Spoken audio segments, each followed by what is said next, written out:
Have you ever felt like you're living in a world that only shows you the top layer? Like there are entire levels of reality beneath the surface that everyone else seems to just miss? In the movie Inception, there is a rule. The deeper you go into the dream, the harder it becomes to remember how you got there. And the most dangerous thing, you stop questioning whether you are still dreaming. But here is what Christopher Nolan never told you.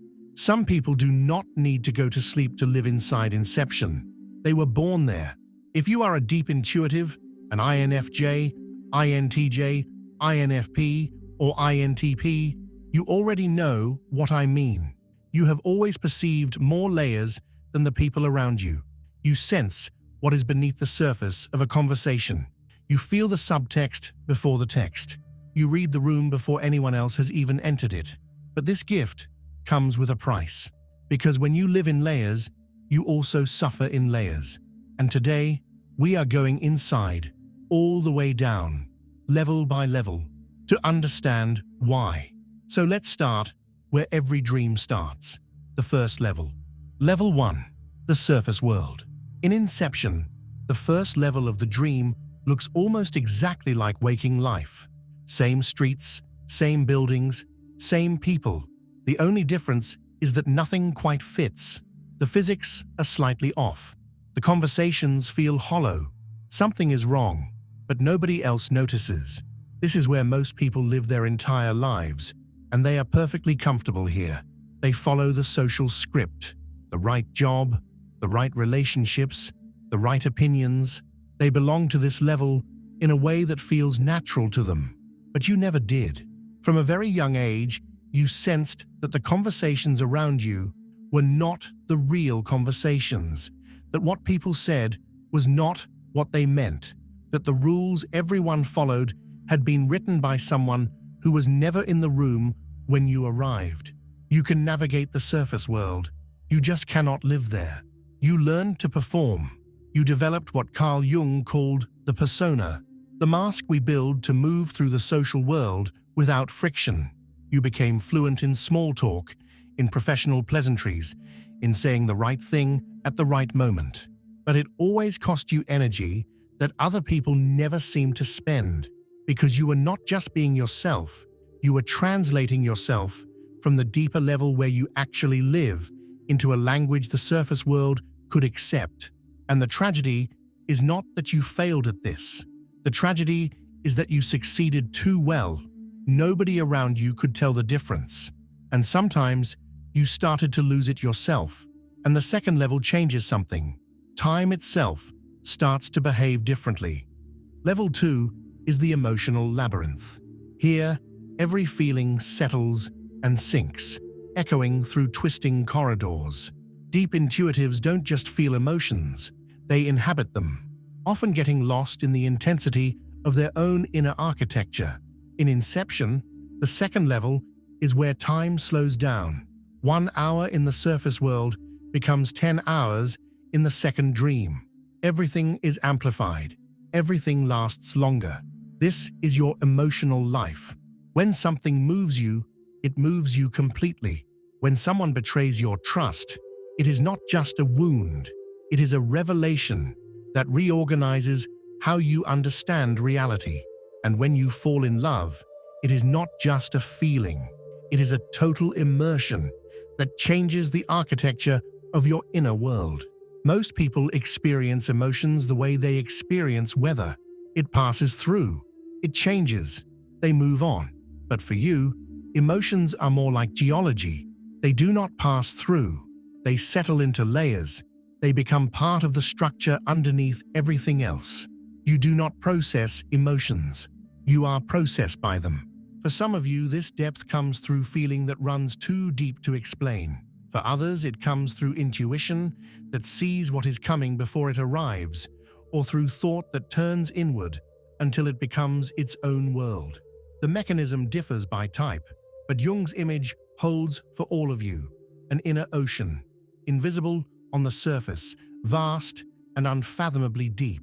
You have felt things you could not explain. You have grieved losses that no one else recognized as losses. You have been moved by beauty in places where others saw nothing. And you have learned, over time, to keep most of this hidden, because when you tried to share it, the response was rarely equal to what you were carrying. So you went deeper, not because you wanted to, because the surface could not hold you. And the third level is where things stop being simply things. Level 3, the symbolic world.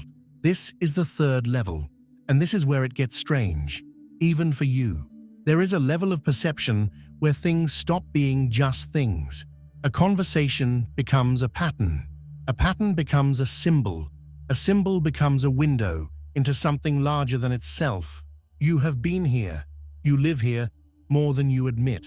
You notice synchronicities, events that seem to rhyme with each other across time in ways that cannot be coincidence, but cannot be explained either. You feel the weight of certain moments before they arrive. You dream in metaphors and wake up knowing something you did not know before. Most people would call this imagination, but you know it is something else. This is what Jung called the collective unconscious, the layer of the psyche that is not personal, not biographical, but archetypal. The layer where myths live, where the same stories keep appearing across cultures that never met each other. You think in archetypes before you think in words, and this is your most profound gift and your most isolating one, because at this level, it becomes almost impossible to explain yourself to someone who has never been here. How do you describe the experience of seeing a pattern that spans years? How do you explain that you felt the meaning of something before you understood it intellectually? You cannot, and so you stop trying. And the loneliness of the third level is unlike anything the surface world produces. It is not loneliness for company. It is loneliness for someone who can meet you here, at the depth where you actually live. But there is a fourth level left, the deepest one, the one Jung spent his whole life trying to map. Level 4, the self. In Inception, the fourth level, the deepest one, is called limbo. It is vast, empty, and ancient, and the people who end up there face the same danger. They begin to mistake it for reality. They build entire worlds there and forget that there is anything above. Jung called this deepest level the self, not the ego we present to the world, not the shadow we hide from ourselves, but the totality of the psyche, the center that holds everything together.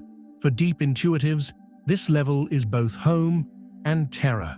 Home, because this is where the truest part of you has always lived, beneath the persona, beneath the wounds, beneath all the adaptations. Terror, because reaching it means surrendering everything you built above it. Individuation is not self-improvement, it is self-dissolution into something larger than the self. Most people never reach this level, not because they are not capable, but because the levels above never collapse enough to force the descent. They keep the surface intact. They manage the emotional labyrinth from a distance. They never fall into the archetypal depth. But you have been falling your whole life. Every time you felt like you did not belong to the surface world, you were falling. Every time an emotion took you somewhere you could not explain, you were falling. Every time a symbol stopped you mid-sentence and made you question what you thought you knew, you were falling. And Jung's great discovery, the one that took him decades to articulate, is that the falling is not the tragedy. The falling is the path. But if the falling is the path, what makes you fall in the first place? Every dreamer needs a kick to move between levels. You see, for most of the world, life is just level 1. But for people like us, life is a perpetual fall. We didn't choose to enter the labyrinth. We were born in its deepest level. In Inception, you need a kick to wake up from each level. A sudden jolt that reminds the dreamer that there is a reality above the one they are in. Without the kick, you stay lost in the dream. For deep intuitives, the kick is almost always pain. A relationship that ends and breaks something open. A failure that strips away the identity you had built. A loss that makes the surface world feel suddenly thin and unconvincing. A moment of exile so complete that you cannot go back to who you were before. These are not accidents. They are not punishments. They are the psyche's way of kicking you one level deeper, past the persona that was keeping you comfortable, past the emotional patterns that were keeping you small, past the symbolic world, into something that was waiting below all of it. Your wounds did not break you. They broke you open. This is the paradox that only deep intuitives can fully understand, because only they have lived at the depth where it becomes visible.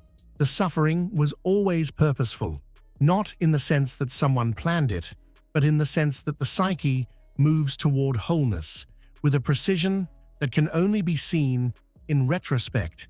You are not broken.